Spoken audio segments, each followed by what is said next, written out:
you ready for more show? We have another first-timer, very exciting. So don't stop clapping, keep clapping.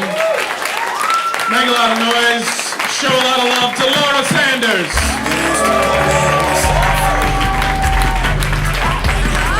Hello. Oh my gosh, you guys seem so nice.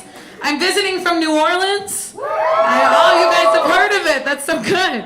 I moved there 2 years ago. I moved from Ohio. Yeah, Midwestern ladies were so supportive. I moved from Ohio, but I moved to New Orleans like right around Halloween. And everyone's like, that's perfect. It's such a Halloween town. It's like so mystical. It's so spiritual. It's real spooky. Which is like the sweetest way to describe crime. That is such good branding for crime. That they're like so spooky. And I moved there, they're like, don't walk down that street alone, especially at night. And I was like, why? Because of ghosts? And they were like, no, because of people. It's what people will do to you. They want to make you a ghost. It's like, okay. I love living though, it's a teamwork city. Like it's everybody's on the same team. Like I was out one night and there was a stranger and then I ended up, she had too much to drink. So I had to hold her in the middle of the street like a baby bird. And then she wasn't a stranger, she was a friend. And then she threw up on my lap. Then she wasn't a stranger, she was family. I had to take care of her.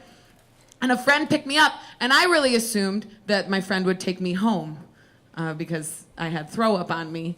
And he's like, no, we're going to a bar.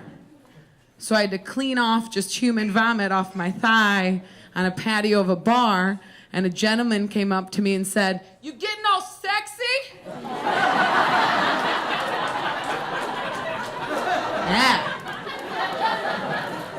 Still got it. Which is like, that could mean two things if that happened. The first thing it could mean is that catcalling means nothing. That it's not real. He would have yelled the exact same thing at just a sock on a sunny street. Because it's also a wormhole. Like he just would have looked at it. Or, at 31, I discovered a hot new trend that the kids are doing. Where you dry your thighs off for a lover. You just get them all dry, and then they know it's all for them. I think it was that. I can usually handle catcalling. In New Orleans, I had one that threw me off that I just truly did not know how to respond. Here's the situation. I was cleaning out my car, and here, like, to be fair to him, I was wearing yoga pants outside. Like, I was asking for it, clearly. I was wearing yoga pants, and I was cleaning out. I have an old Toyota, which means when it rains outside, that it also rains inside my car. And so I was cleaning out a bunch of wet trash. So you know when you're like wearing yoga pants and you're just like holding a bunch of wet trash and like you don't know where you end and the trash begins and you just have this look on you that's like, why aren't we fucking? Like it's just like the raw sexuality and like the steam off the trash. So I was like really giving that vibe. And I was kind of hunched. And then he walked by me and said, you're too fine to be a white girl. What the fuck do I say to that? I can't be like, you're also more sexually attractive than your race should allow. Can't say that.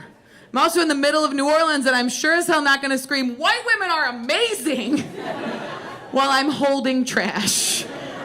It's like the literal description of white trash. I was that. So I just was like, happy 4th of July. Luckily it happened on that day. It's just like, we're doing this. I'm trying to be a better person, and I'm trying to like get more up on the news, but the problem is I do it at the wrong times. I'll look at my phone right away in the morning, and your brain is like a brand new baby in the morning. It doesn't know anything. And so it's like every morning I wake up a baby and I shove a phone in its face, and I look at the news and I look at my bank account. And that's just like every morning being like, hey, baby, the world is shit and you're too broke to do anything about it. Good morning. And like they don't have any information in the morning, like about anything. Like it's always like half-written stories and like they're just trying to keep up with the cycle. So like over the summer, we had this horrible thing happen where someone like shot at a congressional baseball practice. He like shot at a bunch of people. And I heard about that so early in the morning that they had no real information. They only just said like, it's really confusing right now. The only thing we can give you, the only thing we know is that the shooter was white and he was chubby. I like to think that there's a million reasons why I wouldn't shoot into a crowd. I really don't like that vanity is one of them. That I just don't want to be described that way on the news. I don't want them to be like, we don't know much about her, some white lady, real unfuckable, we're really not sure at this point. And I'm just like, come on. I dressed up for this. It was harder to find this outfit than this gun. Like, come on. I was raised Catholic. Were any of you here raised Catholic? Yeah. Anyone here still Catholic? No one. There's usually at least one person that's like, is my grandma here? Is that? I was Catholic until I was 18, which is the perfect age if you still want to go to hell. So you stop then. But you also want to be weird about sex for your whole life. You clapped. Do you have a confirmation name? You clapped. Okay, do you have a confirmation name? You don't remember? Okay, for those of you who don't know, confirmation name is when you become an adult in the Catholic Church, you get a second middle name. And then that's like honoring a saint. And that's part of your name then. You at least were honest about not remembering. I asked a woman once, I was like, what was your confirmation name? And you could tell she forgot, because she just went, Kathy? And I was like, what's your first name? She was like, it's Kathy. It's absolutely Kathy. I was like, you gotta get that paperwork straight. You're gonna get to heaven. Can't show up at the pearly gates like, it's Kathy, I think. St. Peter's like, no, it's not. Get out. My confirmation name is Zoey, which those of you who raised Catholic, not a real saint at all. Nope. When I was 13, I really liked the name Zoey. So I went online and asked Jeeves if that was a saint. And he's like, I don't give a shit. I'm the internet, sure. So they made up a saint. And Zoe's super saint power is being broke. That's it. She was real broke. She was super poor, and she gave to the poor. That was like her big saintly thing. So it was like she's poor, but she tips well. And that's great. Describes me really well. I'm the kind of broke, up close, I'm the kind of broke that seems like fun. Like up close, my life looks like a pool party. I'm like drinking fun drinks. I'm hanging out with you beautiful people. You know, it's like real pool party. And then my finances are pool party until you zoom out and then I'm drowning in the ocean. It's all the debt. And like in that ocean, I'm like, you know what this ocean could use? An $8 beer. I'm gonna put it on the credit card. It's salty in here. I was trying to think about what to do to be responsible for it, and I was like, okay, I'm 31, I gotta be responsible with my money. What would adults do? So I'm thinking about filing for bankruptcy. I'm just gonna give up. I just wanna go bankrupt enough times to be president, you guys. You gotta start now. For business once morally, and I'm good. But I looked it up. It's so expensive to go bankrupt. It costs like $1,600 in fees and paperwork. I thought to go bankrupt, you just had to write like, I ain't got it in crayon on a piece of paper and write government on the back and just like throw that into the street. But that crayon costs $1,600.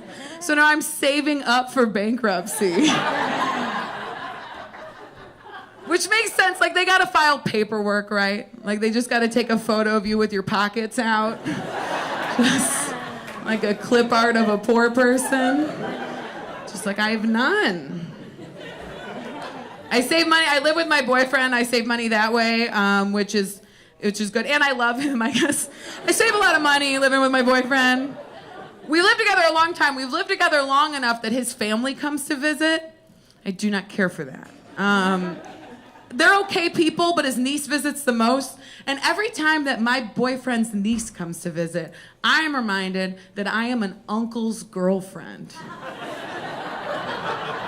That's gross. That is a gross person to be in life.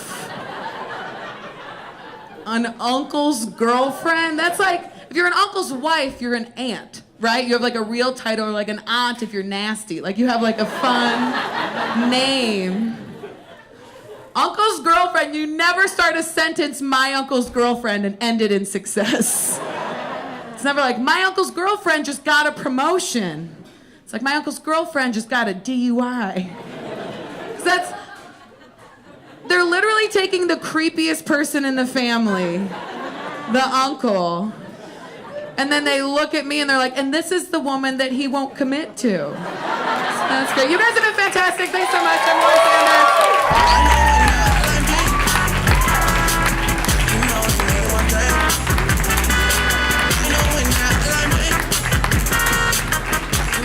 Laura Sanders, make some more noise for her.